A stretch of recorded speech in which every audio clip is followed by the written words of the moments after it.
Yes, this is my backyard. And yes, there are a lot of flowers missing. You know why? Because of that extra little thing you see in the back of my picture right now. She thinks she's a dog. She comes right up to me, as do her three little siblings. These beautiful, graceful, absolutely infuriating creatures called deer have been treating your garden like their personal all you can eat buffet. Am I right? Hey there, almost 2 acres here. Welcome back to the channel. I'm Carol, and if you're watching this video, I'm guessing you and I have something very frustrating in common.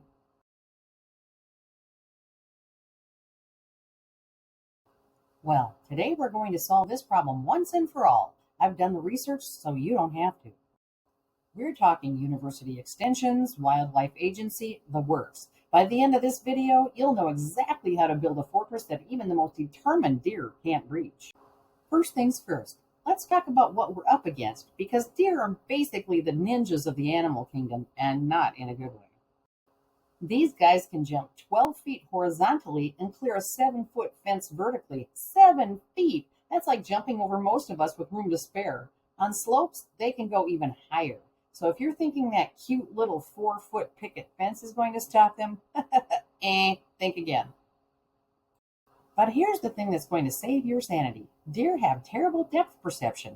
Their eyes are on the sides of their heads, kind of like a horse, which means they're really bad at judging distances and heights when things get three-dimensional. We're going to use that against them. Oh, and one more thing. Don't underestimate their sneakiness. If they can't jump over, they'll absolutely army crawl under your fence. I've seen it happen, and it's both impressive and infuriating. All right, let's start with the gold standard, the set it and forget it option. This is your 8-foot woven wire welded wire fence. Yes, 8 feet. I know it sounds tall, but remember, these deer are basically Olympic high jumpers. You want woven or welded wire with 4 to 6 inch spacing. Think heavy duty stuff. High tensile galvanized steel that's going to laugh at weather and time. Your posts go 8 to 10 feet apart, and this is the key. That wire needs to be tight as a drum and anchored right to the ground. And don't cheap out your gate. I've seen people spend hundreds on fencing and then hang a flimsy gate that a determined chipmunk would probably breach. Your gate needs to be as strong as your fence. I must admit that I need to get better gates myself. The good. This is your install once, protect forever solution. It's flexible enough for uneven terrain and requires basically zero maintenance. The not so good. It's expensive upfront, and your neighbors are definitely going to notice it.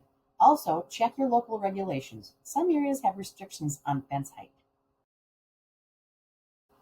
Now, if you want something less expensive but very effective, let's talk electric fencing.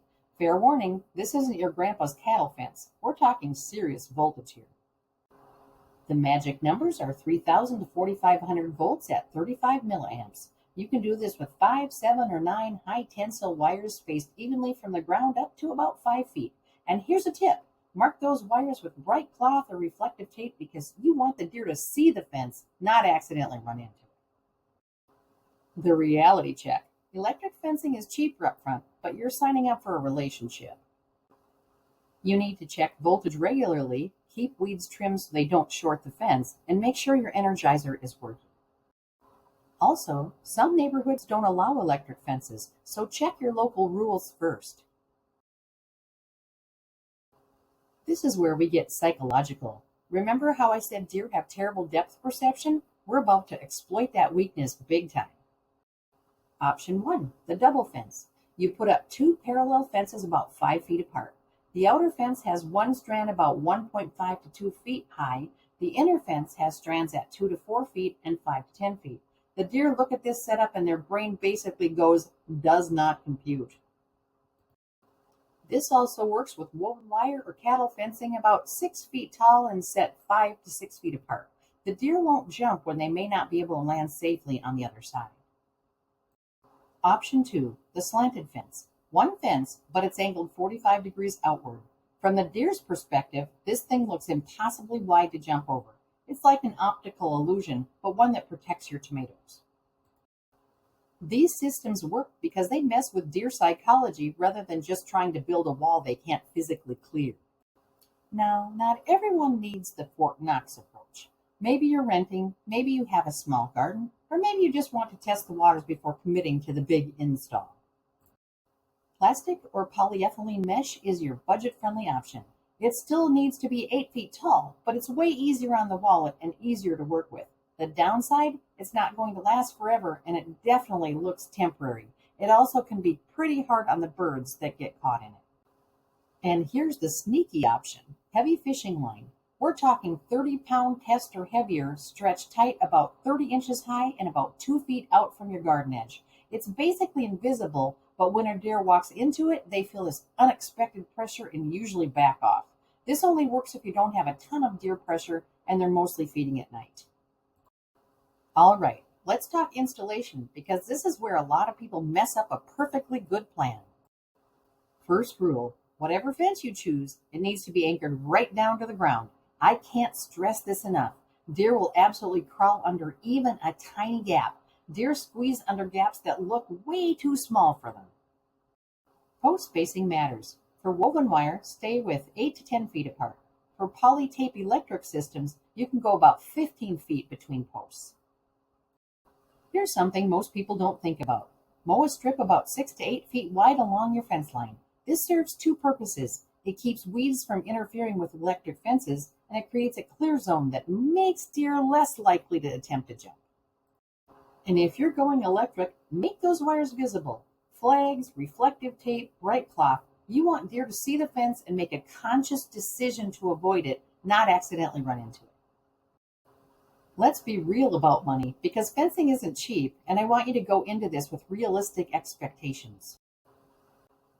Woven wire is your most expensive option up front. We're talking potentially hundreds to thousands for a decent-sized garden. But here's the thing. It's a one-time cost for potentially decades of protection. When you calculate how much money you lose in destroyed plants every year, it often pays for itself. Electric fencing is cheaper to start, maybe half the cost of woven wire. But you're looking at ongoing costs for electricity, replacement parts, and more of your time for maintenance. To give you a real number, Clemson University estimated that their two-tiered polytape system cost about $988 to fence 1 acre back in 2019. More than half of that was just the fiberglass post, so you can see where the money goes. Plastic mesh and fishing line are your budget options, but remember, you get what you pay for. They're great for testing or temporary situations, but don't expect them to last through multiple seasons. Here's something important. Your fence is just one part of a complete deer management strategy. You can make your fence even more effective by being smart about everything else. Plant selection matters. Deer hate plants that are fuzzy, spiny, or really aromatic. So your lavender, rosemary, and lamb's ear are usually safe bets. Save the delicious stuff like hostas and roses for inside your fenced area. Repellents can help, especially when you're training deer to avoid a new fence.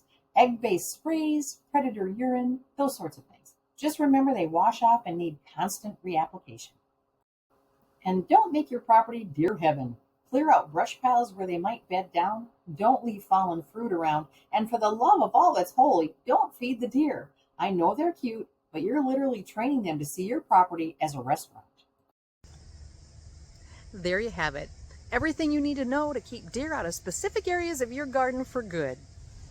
Remember, the best fence is the one you install before the deer decide to make your garden their own personal feeding grounds.